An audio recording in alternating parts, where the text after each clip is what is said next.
Okay, so tools that I use to paint helmets. So the first thing I want to talk about is fine line tape, because you're going to use a lot, and it is one of the most important thing to buy. And for years I was buying the 3M beige, green, tan, I don't know what you want to call it.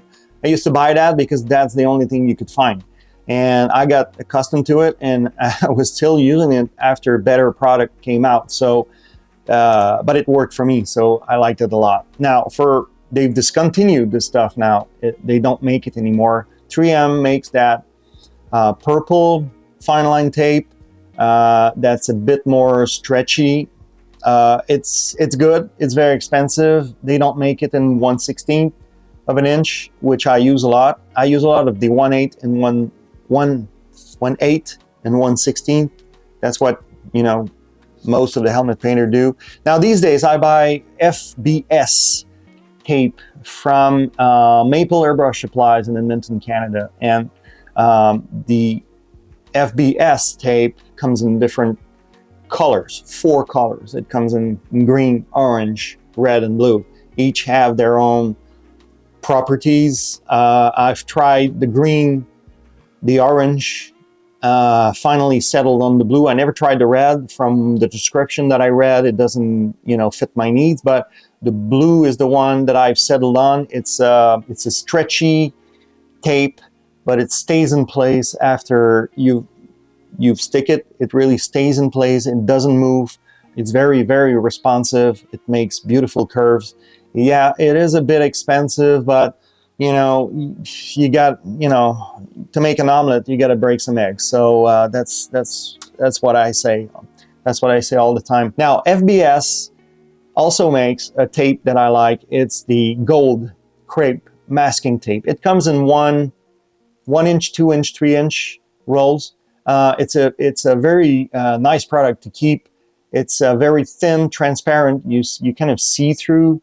So when you want to cut on fine line tape, when you apply your fine line tape, you place that masking gold tape over it, you see through. Another option is high-tech paper transfer tape for vinyl. These rolls of transfer tape are easy to find, and when you buy it in high-tech, it works fine. You just apply it over intricate stuff that you've just done on a helmet with fine line tape. You just apply it there, squeegee it, and then cut with a blade, and you're good to go. I've used a lot of that recently in both 4 and 6 inches. FBS also makes a product that I don't use very often, but I got to talk about it, and it's the micro fine line tape. It's a crepe tape, and it's available in all the way up to 1/32 of an inch. It's a very, very thin tape.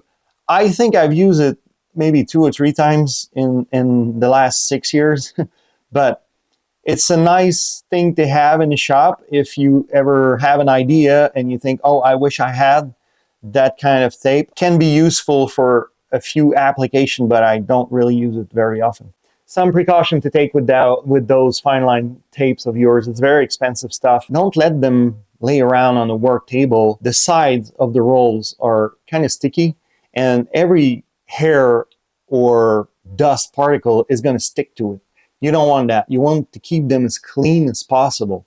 I always keep them in a plastic bag or a plastic container, and I always leave them in a drawer. I don't leave them everywhere in the shop. These are work tools. They need to be kept clean, because when they're brand new, they're okay. But when you arrive at the end, the last bit is going to be all dirty and you won't be able to use it. So keep them always in a Ziploc bag or a little plastic container.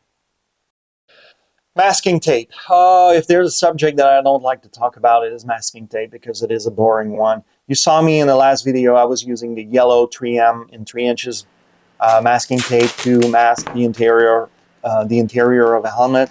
I use it because it has a good hold on fabric. Now, I use the same tape to do major masking on a helmet.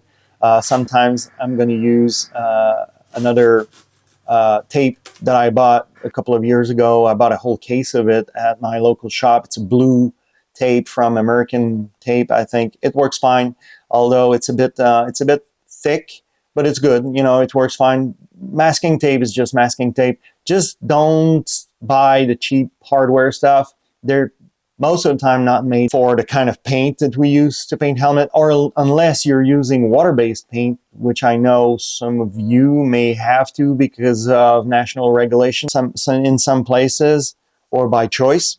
Some of you may need to use water-based paint. I still use solvent-based paint because, you know, I'm an old guy, and, you know, that's what I use. So more about the paint that I use later. I also always keep a roll of each of the 3M green fine line masking tape in 1/8 of an inch and 1/4 of an inch. I always keep a couple of rolls of these around because I use them a lot. I use them to measure on a helmet, trace my design on a helmet, and mark my pencil lines. I use that particular tape all the time, the 1/8 and the 1/4. I use them also sometimes to mask intricate little spaces between two fine line tape on a helmet. I use them for all kinds of stuff, and I use them also to mask the rubber trims on the helmet. Now, there are some other cheaper version of those masking tape. You can find them in many brands. I like the 3M because it's reliable. It's always the same, and you know, I can find it at my local place. Of course, the first helmet that I painted, I got myself a nice X-Acto knife with a bunch of number 11 blades. That's what everybody does. Then I realized how expensive the blades are after 10 years.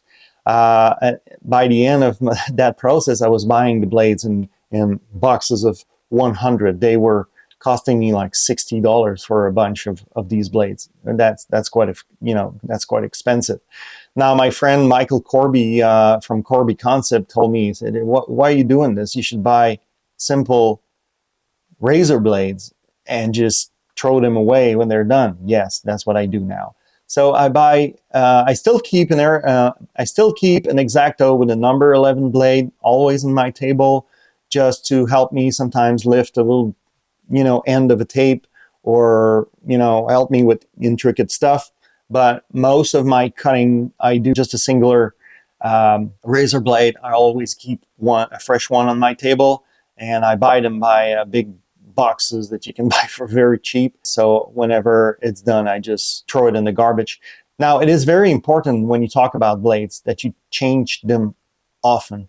Don't wait for your blade to go dull. You need, as soon as you feel like it doesn't cut as much as you would like, change it. Don't cheap on these things. If it wears out, you're going to have to push too much on the blade. You're going to go through the tape, you're going to go through the paint, you're going to ruin a good base coat, you're going to make some marks on your helmet. You don't want that. Change your blade often. It's worth it.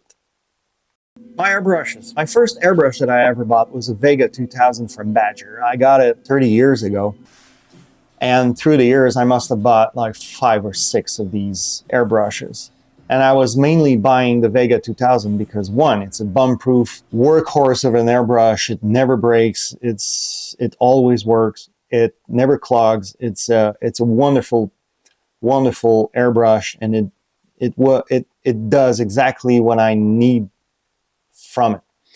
A few years ago, my local airbrush supplier stopped carrying the Vega 2000 and all the parts, the nozzle and the needles, which needs to be replaced, on a regular basis. So they started to sell Iwata, Honest Iwata.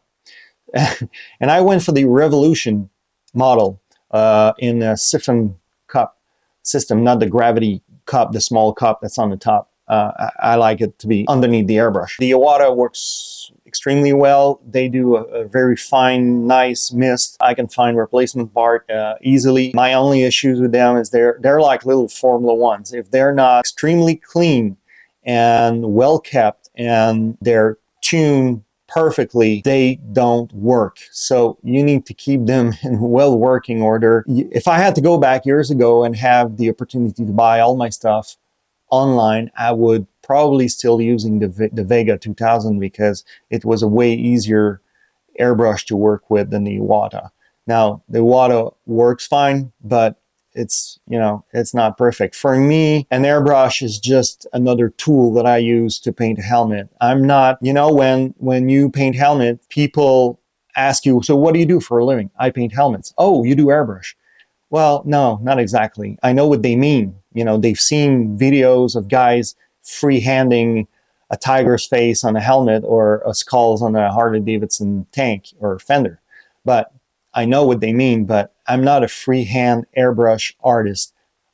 The airbrush for me is used mainly to do small little details on a helmet, but most of it is done with stencils or tape. So I don't need something that's going to give me the perfect, tiny, very thin, sprayed out line. I just need my airbrush to spray an even, clean line of airbrushing, and that's it. Now, here's a question I get asked all the time on YouTube, and I've been asked, you know, many times, what paint gun do I use? And that's, it's a good question, but a very irrelevant one when you start painting helmets. When I started, I bought a cheap, because I was a student and I didn't have any money. So I bought a cheap hardware store paint gun, and I worked with that paint gun for a few years, and I achieved some, you know, really amazing stuff, you know, through those years, until my friend Karim gave me an old paint gun that he wasn't using anymore, and I found out that this gun was better than mine, so I started using that gun. Now, for years, I used only one gun to do everything: base coat, clear coat, everything. It was a mess. But I still achieved some very nice and good helmet paint for those days. Things have changed. I've indulged myself a few years ago, and I bought some SATA paint guns. I bought a couple of those mini jets 4400 for base coat. I keep two guns for my base coat. I keep one for my solids and one for metallic. I learned that a few years ago from my friend Paul. You don't want to use metallic. You don't want to use metallic in your solid paint gun, because once in a while you're going to have a little metallic particle appear on the black that you're painting on a helmet. You don't want that. So I always keep two of them. I also keep a dedicated clear coat gun that I bought a few years ago. It's it has a bigger nozzle and needle for clear that I use exclusively for clear coats. Now, what is a tool that I wouldn't be able to live without? It's my super sprayer. That thing is bomb-proof. I've been using it to spray thinner to clean my guns for the last 15 years. I never had to replace one part. It's been going strong for 15 years. As I was writing the script for that video, I noticed that they don't make it anymore. No, super sprayer has been discontinued. Maybe you can find one used and here and there, but they're very hard to find. I know that Nest Iwata make a kind of a similar product. It's one that you pump on the top and put pressure in the bottle. You can use lacquer thinner in there and all kinds of stuff. If you own one and you use one, comment below. I want to know what you think about it, because if my super sprayer dies, I'm done. I'm cooked. Now, the last tool that I want to talk is quite a big one. It's my plotter cutter. Yes. If you are serious about helmet paint, you're going to need a cutter plotter. For a few years, I found a local sign shop that were cutting my driver's name for me. And I was going there asking them to cut me the name of a driver. They had a whole bunch of fonts there that I would choose, and I would say, oh, can you use that font? That's the day when I decided to learn how to use Illustrator and do my own vector-based graphics. And then I would go to that sign shop with my little USB dongle. They would cut the stencils for me. And that's how I went for a few years. You know, after a while, I said, well, maybe it's time to invest into a good cutter plotter. For a long time, cutter plotter were very expensive. Now, with the Chinese stuff on the market, you can find a good one for $600 or $800 with a nice stand and a sturdy thing that is going to give you very nice, precise cuts. You don't need to spend a lot of money on a plotter cutter. My first plotter cutter was the Raven CT630 that I got from Corbin Sign Equipped in Edmonton, Canada. I think at the time it cost me $1,300 for the kit. These now go for like $630. It's a 24-inch wide plotter. You can do whatever you want with it. Now, my current plotter is the Roland Cam 1 GS24. That plotter I bought a couple of years ago to replace my old Raven because the old Raven used a COM1 connector. I didn't have any more COM1 connector computer in the shop, and I needed something USB, so I decided to buy that GS24, and I bought this particular model because it works fine with my vinyl printer, because I have a side business of printing decals and sign, and these two machines work well together. I print on one, cut on the other, and that's why I went for that particular plotter. Now I use that plotter as well to cut all my stencils for the custom paint. So I have this machine doing, both work. Now that's it for this week. It's for material that's it for this week for tools. There's a lot of things that I need to talk about. I'm going to need another video. If you have specific questions, please comment below. I'm going to try doing a Q&A pretty soon and try to answer your questions. But I'm going to do another video that's going to cover paint and clear coat, what I use, and also cover a few of the tools that I have here on my work table that I didn't have the time to show you. So I'm going to go through these. Now, I told you that I had a special guest at the beginning of the video, and it was a surprise that he dropped by. So here it is. We have our first guest on the vlog. Ladies and gentlemen, Mick Grenier, fresh off the plane from Australia. How are you? Fresh off the plane from last night. You didn't need too much Tim Tams over there? You know what Tim Tams are? No. No? Good thing for you. All right. Hey, Mick came here this morning to pick up his brand new helmet that you guys are gonna see, or you probably saw on Instagram. So Mick, how was the race in Australia? Not the ending that you wanted, but it was a good race. First time in Bathurst, so it was a bit of a struggle because it's a really difficult track. It's a street track as well, so practice very limited. But I was with good teammates, good team, and yeah, I think we should have won the race, but yeah, because I need to explain. You guys led most of the race over there, and then you got passed like right at the end. Yeah, well, in the last pit stop, the series asked us to change our data logger in the car because it was not showing them data anymore. So we had to do that, and we lost around 30 seconds in the pit stop. So we went from leading the race to second place. So yeah, it's really difficult to pass there. So Mauro took a risk. Then we had a drive-through penalty for a contact, but okay. I think what happened in the pit stop should have never happened. Tell me, because I tried to watch the race, but it was a long race and at weird hours for us here in America. But your first stint, I think the team asked you to slow down a bit to save the tires. Am I correct? The tires are limited at that race? Yes. The problem in Bathurst is we have 12 sets of tires for the whole week, and it's a 12-hour race. Oh. So we did all the practice with one set of tire, which is also quite difficult. We had to use a set in qualifying and a set in Superpole. So the first set in the morning in the race, Mauro started on a new set, and I did the second stint with the same set, so double stint tire. And this is not easy on a Pirelli tire, so it was a bit on the limit, but we had to do it. So Mauro gave you a good cushion at his first stint. Yes. I think he had like 10 seconds. Yes, close to 10 seconds. Yeah. And then I came out, and I obviously struggled a bit because I was still learning the track. I think I did 15 laps in practice. Whoa. And then it's a risky track there. If you lose the car is done.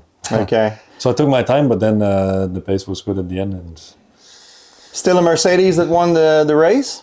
good testament to the development of that Yeah, car, my isn't good it? friend Sun Energy one that won the race. Yeah, I need to show the logo because yeah, these guys won the race, but and Mick raced with these guys in the past, but it's a good testament to the development of that car, that new car, isn't it? Yes. No, it's an older car. Yeah, it's an not a older new car, one. but with the Evo kit since 2020. Okay. Normally the full new car will come Next year? 2025. 2025. Okay, Yes. so the new GT3 car is coming. That's Okay. the plan, but we don't have a lot of info at the moment. Okay. That's the plan. And then right before that, the week before, you were in Daytona. I guess you want to forget that one. Yeah. Well, it was actually a very good race. We were the GT car that led the most lap, so 247 lap. We even led the GTD Pro for, I think, over all night. Mm-hmm. And then we had a wheel bearing failure in the morning when we were leading. And then we had a really good car in daytime. So the daytime was coming, Sunday morning. So it was a shame. Okay. But that's part of racing. So what's next? Next week, testing in Sebring for the 12 hours of Sebring. And then Kielami, South Africa for second round of IGTC. Wow, it's the Mick Grenier World Tour this year. So he's leaving again for South Africa. Yeah. Well, thank you for stopping by, Mick. Thanks, Pat. I appreciate, and leave with that helmet. And Mick just told me we're going to have a special project coming up for the spa 24 hours. So I guess you guys are going to see it all if you stay tuned on the vlog. All right. Thank you. Thank you. See ya. That's it for this week. I hope you guys enjoyed my conversation with Mick. Please follow him on Instagram at Mick Grenier, M-I-K for Mick. And next week, and I'll see you next week in another video. In the meantime, you guys keep that paint flowing and that paint gun trigger on, and I'll see you next time.